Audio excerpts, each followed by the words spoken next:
our studios in Regina, this is CTV News with Morgan Campbell and Lee Jones.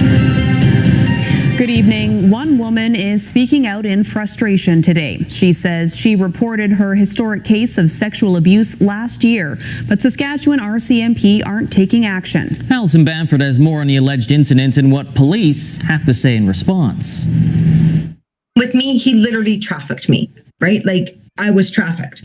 Cheryl Hope claims she was sexually abused for years of her childhood. Her alleged perpetrator, a high-ranking member of the Plymouth Brethren Christian Church in Maple Creek. She believes he's still an active threat in the community. And he's trying to lure people in for that. Hope was a member of the same church formerly known as the Exclusive Brethren. She left the church and her family when she was 17. Their belief is based on this separation rule.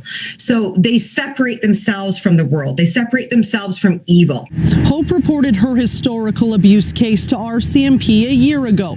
Based on her story, she thought police would move quickly, especially after an unrelated historical sexual assault case in Maple Creek resulted in charges a day after it was reported. She says RCMP recently told her the investigation was paused due to staffing issues. The RCMP has confirmed it received reports of alleged sexual assaults involving members of the Plymouth Brethren in Saskatchewan, and it is actively investigating.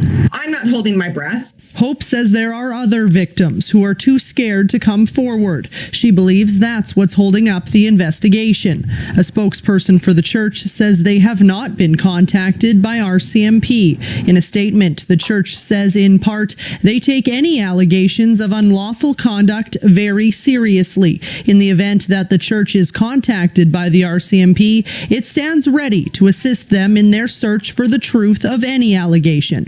Hope says justice is not necessarily the end goal, but rather awareness for current church members who could be at risk. If one of my nieces showed up on my doorstep with a scenario that included him, I would never be able to live with myself.